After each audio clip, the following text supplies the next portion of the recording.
ये हमारा continuation video है हेलो एल्केन और हेलो अरीन का। ये पार्ट 2 वीडियो है। इस सीरीज़ में हम लोग पार्ट 1 वीडियो किए थे, जिसे आप प्लेलिस्ट में हमारे देख सकते हैं। प्लेलिस्ट का नाम है क्लास 12 ऑर्गेनिक केमिस्ट्री।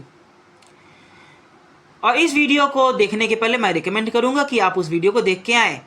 SN1 जो रिएक्शन होता है वो 3 डिग्री और 2 डिग्री में ज़्यादा होता है, वही SN2 जो रिएक्शन होता है 1 डिग्री में होता है। SN1 मैकेनिज्म को मैं अगर डिस्टिंग्विश करूँ SN2 से, तो SN1 का मॉलिक्यूलरिटी 1 होता है, जबकि SN2 का मॉलिक्यूलरिटी 2 होता है। यहाँ पे रेट डिपेंड करता है कार्बोकटायन से के ऊपर सिर्फ, यहाँ पे रेट डिपेंड करता है इंटरमीडिएट और न्यूक्लियोफाइल के ऊपर। ये 2 स्टेप रिएक्शन है ये, जबकि ये 1 स्टेप रिएक्शन है।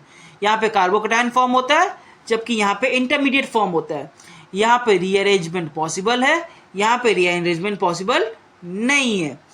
वीक न्यूक्लियोफाइल होने पे भी यहाँ पे SN1 काम करता है, जबकि यहाँ SN2 को सिर्फ स्ट्रॉन्ग न्यूक्लियोफाइल या बेस चाहिए। वीक न्यूक्लियोफाइल वो होता है जिसके ऊपर लोन पेयर्स रहेंगे, जबकि स्ट्रॉन्ग न्यूक्लियोफाइल के ऊपर चार्जेस प्रेजेंट होंगे। रेसिमाइजेशन जो होता है वो SN1 में होता है, जबकि इन्वर्जन टेक प्लेस करता है SN2 में। अब हम लोग देखते हैं रीअरेंजमेंट SN1 में कैसे हो रहा है। तो देखते हैं रीअरेंजमेंट। तो यहाँ पे जो अल्कोहल ग्रुप का कनेक्ट है वो 1 डिग्री कार्बन से कनेक्टेड है, जबकि उसके पीछे वाला कार्बन खुद 3 डिग्री कार्बन है। तो ये जो 3 डिग्री कार्बन है, इसको देखते हैं कैसे ये रीअरेंजमेंट करवाता है। तो ये अल्कोहल के ऊपर जो OH है O पे 2 लोन पेयर्स हैं, और जो हैलोजन एसिड है वो खुद टूटता है H+ और X- में। तो OH जो लोन पेयर था O के ऊपर, वो जाता है H+ को अट्रैक्ट करता है। H+ को जैसे ही वो अट्रैक्ट करेगा तो H जा रहा है, इस O से चिपक जा रहा है, और यहाँ पे O पे आ गया पॉजिटिव चार्ज। O पे जैसे ही पॉजिटिव चार्ज आएगा वो करेगा बॉन्ड ब्रेक कार्बन के साथ। कार्बन के साथ जैसे ही वो बॉन्ड ब्रेक किया तो इस कार्बन पे आ जाएगा प्लस चार्ज। इस कार्बन पे जब प्लस चार्ज आएगा तो ये 1 डिग्री बन जाएगा कार्बोकटायन। लेकिन इसका पीछे वाला कार्बन के पास 3 कार्बन अटैच्ड है, तो ये 3 डिग्री बनने का पोटेंशियल देता है। तो ये हाथ कार्बन का अपना अपर हैंड जो है, या फिर कोई भी एक हाथ जो जिसपे चार्ज नहीं है, मतलब जिसपे प्लस चार्ज नहीं है, वो अपने आप को सेक्रीफाइस कर रहा है और अपना प्लस चार्ज यहाँ पे प्लस चार्ज को जन्म दे रहा है। यहाँ से इलेक्ट्रॉन को टान के ले जा रही है कार्बन, अपना एक हाथ सेक्रीफाइस कर रहा है जिसपे प्लस चार्ज नहीं है, और यहाँ पे प्लस चार्ज को डेवलप कर रहा है। ठीक, यहाँ पे डेवलप किया, और ये प्लस चार्ज डेवलप होने के बाद ये वाला कार्बन जिसको सेक्रीफाइस किया गया था, कार्बन का ग्रुप मिथाइल ग्रुप है जो है, ये जाता है इस प्लस चार्ज वाले के पास लग जा रहा है, और जो फाइनल स्ट्रक्चर हमको ऑब्टेन हो रहा है वहाँ पे यहाँ पे 3 डिग्री कार्बोकटायन का जन्म हो रहा है। और इसी चीज़ को हम लोग बोलते हैं कि रीअरेंजमेंट हो रहा है। रीअरेंजमेंट सदा एडजेसेंट कार्बन पे ही पॉसिबल होता है, वो भी फर्स्ट एडजेसेंट के ऊपर। जैसे ये कार्बन के ऊपर प्लस चार्ज है, तो इसका फर्स्ट कार्बन जो इसके अटैच्ड है उस पर ही रीअरेंजमेंट हो पाएगा। अगर इस पे 3 डिग्री नहीं होता, इसके बाद वाले कार्बन पे होता, तो रीअरेंजमेंट नहीं होता। अब देखते हैं हम लोग ऑप्टिकल आइसोमेरिज्म। तो ये है ऑप्टिकल आइसोमेरिज्म के पहले प्लेन पोलराइज्ड लाइट का डेफिनेशन। तो एक अनपोलराइज्ड लाइट जब एक पोलराइजर के थ्रू पास होती है तो वो एक ही प्लेन पे वाइब्रेट करती है, और यह पोलराइजर मतलब निकोल प्रिज्म के थ्रू जब पास होती है तो एक ही प्लेन पे जब वाइब्रेट करती है, और इसको हम लोग बोलते हैं पोलराइज्ड लाइट। अब क्योंकि ये एक ही प्लेन पे वाइब्रेट करी, इसे कहा भी जा सकता है प्लेन पोलराइज्ड लाइट।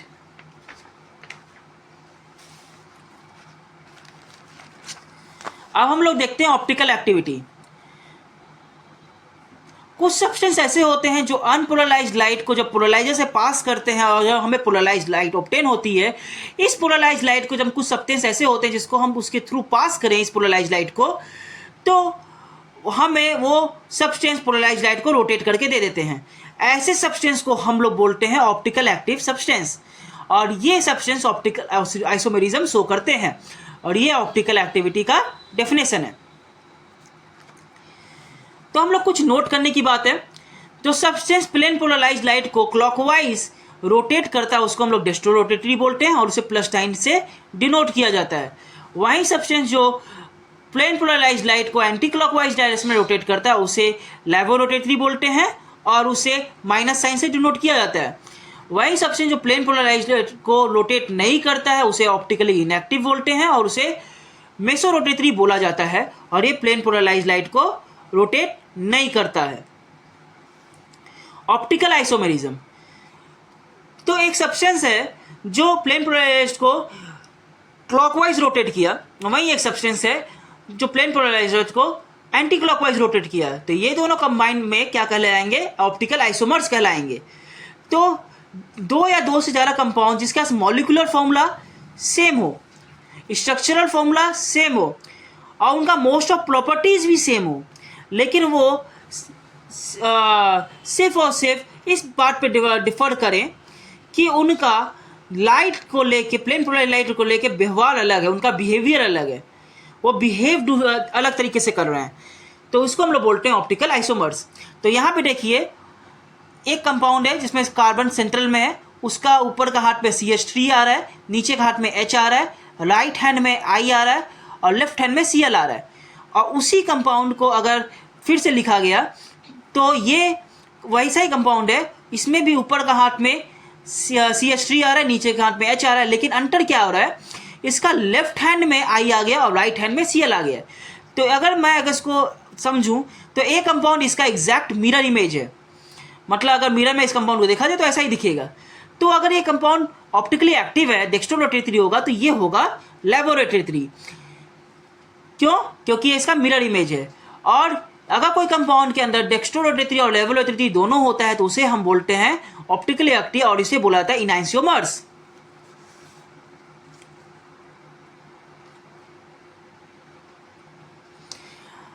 अगर ऑर्गेनिक कंपाउंड और उसका mirror image plane polarised light को एंटी क्लॉकवाइज और क्लॉकवाइज डायरेक्शन रिस्पेक्टिवली में करता है, रोटेट करता है, तो हम बोलते हैं उसे इनैंसियोमर्स, और इनैंसियोमर्स ऑप्टिकली एक्टिव होते हैं। अब देखते हैं कंडीशन ऑप्टिकल एक्टिविटी का क्या क्या होता है। जो इमेज ऑफ द कंपाउंड और मतलब मिरर इमेज जो हम ऑब्टेन किए हैं और जो ओरिजिनल सब्सटेंस है, ये दोनों एग्जैक्टली कोइंसाइड नहीं होना चाहिए, मतलब ये मिरर इमेज जो कंपाउंड का है वो नॉन सुपर इम्पोजिबल होना चाहिए। और जो कार्बन है, मतलब सेंट्रल कार्बन जिसे सिमेट्रिक कार्बन कहा गया है, ये चायरल होना चाहिए, मतलब एसिमेट्रिक कार्बन और चायरल कार्बन, मतलब इसका चारों हाथ में असिमेट्रिक कार्बन, एक सिमेट्रिक नहीं, असिमेट्रिक, मतलब कार्बन सिमेट्रिक नहीं होना चाहिए। और दूसरा बात ये मतलब यार चायरल होना चाहिए। तो सिंपल बात, इसके चारों हाथ में चार अलग समान होना चाहिए, चार डिफरेंट ग्रुप होना चाहिए।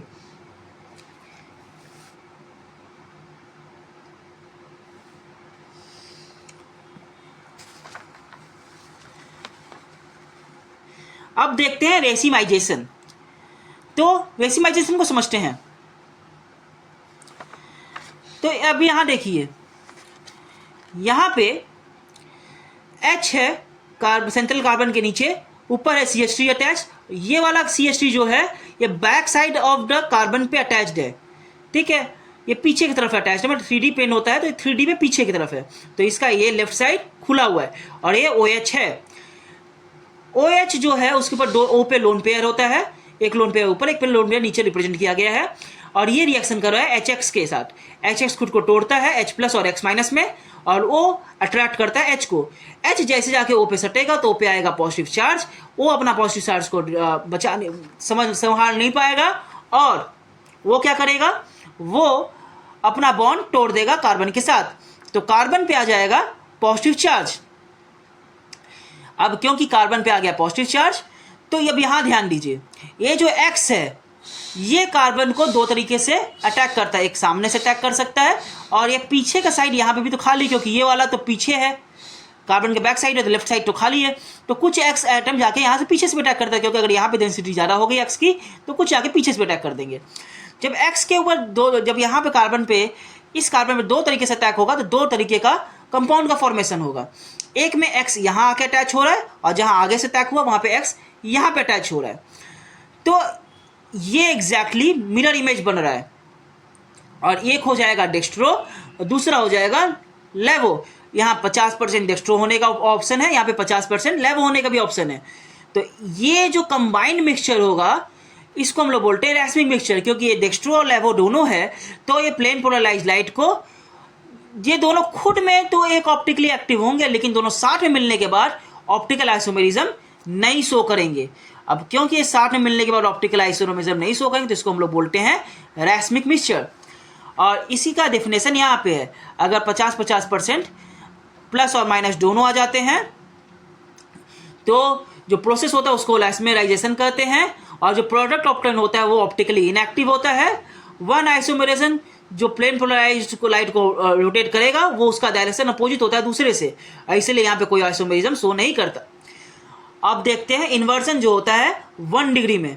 यहाँ पे जो हम लोग रेसिमाइजेशन में दिए थे, यहाँ तो 2 डिग्री कार्बोकैटायन था, 1 डिग्री जो होता है वो होता है SN2 में, और यहाँ पे होता है इन्वर्जन। तो एग्जैक्टली सेम चीज़ यहाँ पे भी फॉर्म हो रहा है। यहाँ पे 1 डिग्री लिया हुआ है, कार्बन का एक हाथ में CH3 है, नीचे हाथ में यहाँ पे H है, साइड वाले हाथ में OH है, और पीछे वाले हाथ में है D। ये back side of the carbon में है 3D, क्योंकि वो कार्बन होता है तो पेपर में रिप्रेजेंट ऐसे ही करना पड़ गया। तो HX जब टूटेगा H प्लस और X माइनस में होगा, तो एक लोन पेयर यहाँ के यहाँ इसको अटैक किया, ये लोन पेयर जब इसको अटैक करेगा तो ये क्योंकि 1 डिग्री है तो कार्बन पर बॉन्ड तोड़ेगा नहीं, तो X को जाके सिर्फ और सिर्फ पीछे से मार के तोड़ना पड़ेगा, जिसकी वजह से OH का जो ग्रुप है H2O वो बाद में रिलीज हो पाएगा और X जाएगा पीछे चिपकेगा, और ऐसा कुछ ऑप्टेन होगा। तो ये देखिए यहाँ पे जो अल्कोहल था वो डेक्स्ट्रोरोटेटरी था, लेकिन हमें जो अल्काइल हैलाइड मिला वो लेवोरोटेटरी मिला। तो इसको हम लोग बोलते हैं इन्वर्जन, क्योंकि ये प्लस से माइनस हो गया, और इसी को हम लोग बोलते हैं इन्वर्जन, और इसको वॉल्डेन इन्वर्जन के नाम पे जाना जाता है।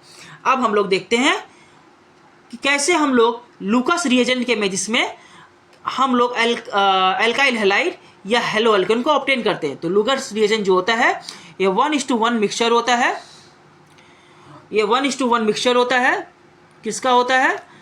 ZnCl एनहाइड्रेस जिंक क्लोराइड और हाइड्रोक्लोरिक एसिड का। इसमें SN1 और SN2 रिएक्शन दोनों होता है। SN1 और जो रिएक्शन होता है वो रैपिड होता है, कोई हीटिंग नहीं होता, जबकि SN2 में आपको हीटिंग देना पड़ता है, और यहाँ पे हीटिंग रिक्वायर होता है ZnCl के साथ।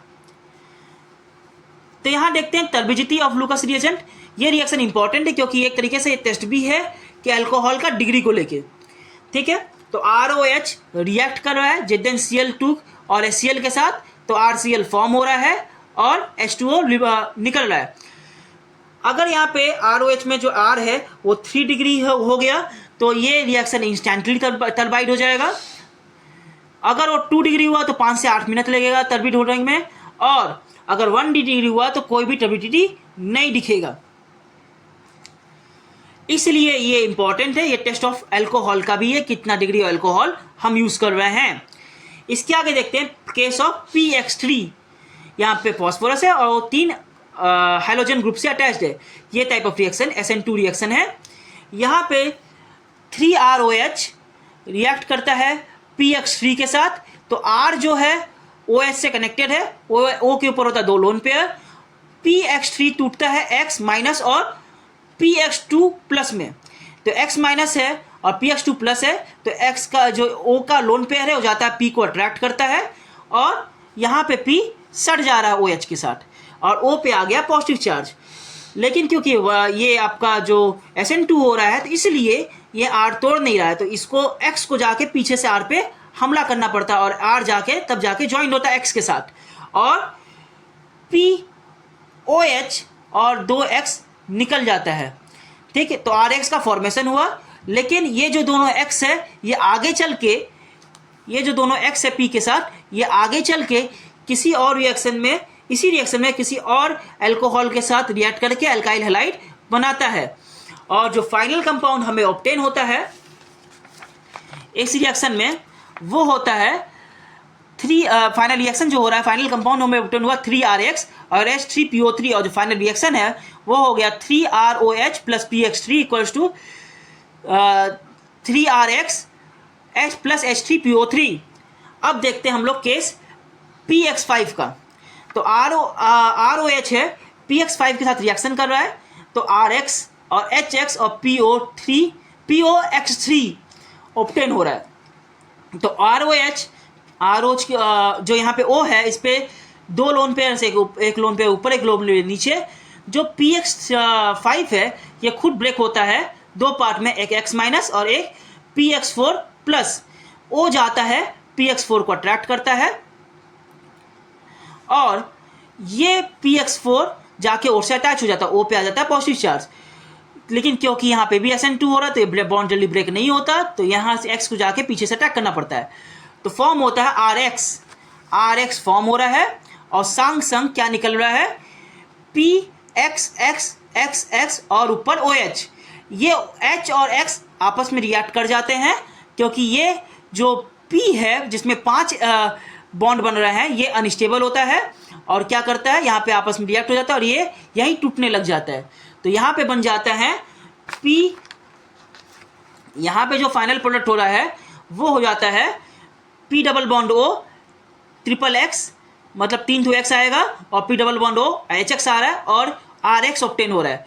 ये इसलिए हो रहा है क्योंकि PX5 का बॉन्ड अनस्टेबल होता है, इसलिए हेलोजन एसिड का फॉर्मेशन हो रहा है इस जगह पे। अब जो मोस्ट इफिशियंट मेथड होता है हेलो एल्केन को प्रोड्यूस करने का, वो होता है ROH को थायोनाइल क्लोराइड के साथ रिएक्शन करवा दिया जाए। यहाँ प्योर फॉर्म में RCl मतलब हेलो एल्केन फॉर्म हो जाता है क्योंकि यहाँ पे जो दो गैस आ रहे हैं वो स्केपेबल होते हैं। इसके बाद हाइड्रोकार्बन से भी आप लोग हेलो एल्केन को ऑब्टेन कर सकते हैं। यहाँ पे डायरेक्ट हेलोजिनेशन हो सकता है इन द प्रेजेंस ऑफ सनलाइट, और या सूटेबल कैटलिस्ट आप यूज करें तो एल्काइल हैलाइड फॉर्म होता है। यहाँ पे जो मैकेनिज्म यूज होता है वो होता है फ्री रेडिकल मैकेनिज्म। यहाँ पे जो क्लोरिनेशन होता है फास्ट होता है, ब्रोमिनेशन स्लो होता है, और फ्लोरिनेशन क्योंकि फ्लोरीन का जो इलेक्ट्रॉन है मतलब एटम है बहुत छोटा होता है, तो फ्लोरिनेशन इस यहाँ पे एक्सप्लोसिव होता है। आयोडीनाइजेशन तभी होता है जब हम लोग को कोई ऑक्सीडाइजिंग एजेंट यहाँ पे यूज करेंगे, HNO3 या HiO3, नहीं तो आयोडाइजेशन होगा नहीं, क्योंकि HI जो फॉर्म होता है यहाँ पे वो होता है रिवर्सिबल और वो रिवर्स करके वापस पुराने में चला जाएगा। ठीक, तो हम यहाँ पे देखते हैं रिएक्शन कैसे हो रहा है। तो यहाँ पे मीथेन लिए हैं, मीथेन का रिएक्शन हो रहा है Cl2 के साथ HMu के प्रेजेंस में। तो यहाँ पे Cl खुद को 2 रेडिकल में तोड़ता है और यहाँ पे CH4 भी अपने आप को एक रेडिकल में तोड़ रहा है, और यहाँ पे रेडिकल होने के बाद यहाँ पे रेडिकल कंबाइन कर जा रहे हैं, तो यहाँ पे हो जा रहा है क्लोरोमीथेन और HCl निकल जा रहा है। उसी तरीके से ये रिएक्शन भी हम लोग क्लास 9-10 में तो देखे ही होंगे। ये उसका मैकेनिज्म था।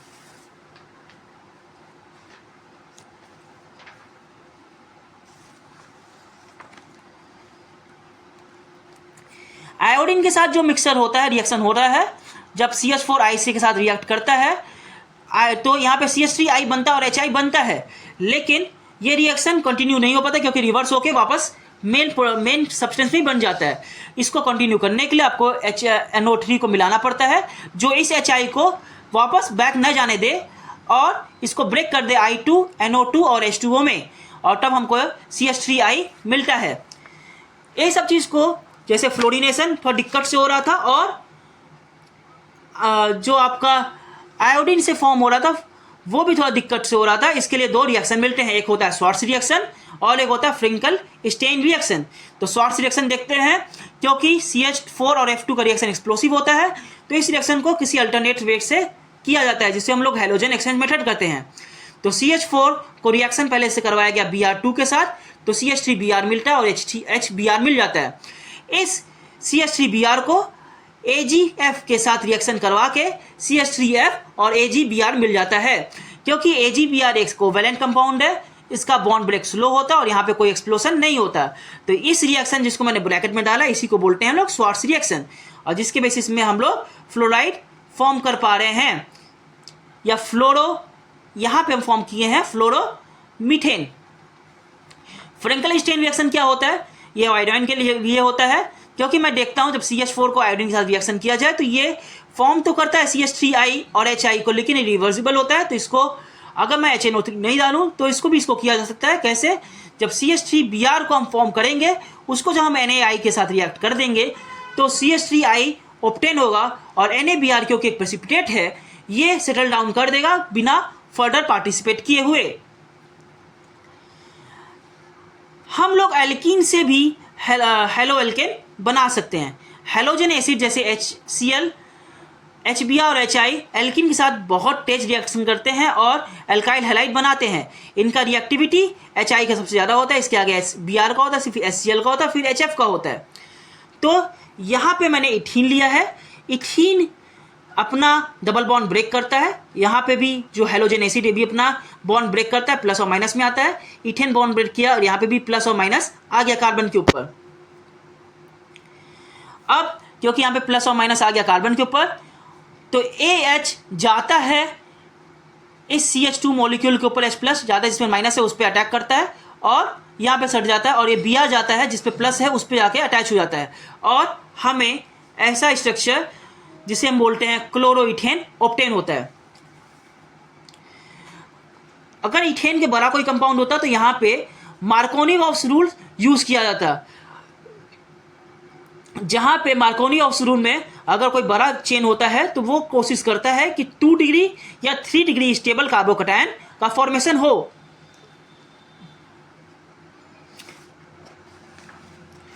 वहीं पे अगर यही सेम रिएक्शन में HBr के साथ ही एडिशन रिएक्शन जहां हो रहा है, वहां अगर पेरोक्साइड का यूज कर दिया जाए तो एक अनस्टेबल कंपाउंड फॉर्म होता है 1 डिग्री अल्कोहल, और यहां पे होता है एंटी मार्कोनी-वॉल्स रूल।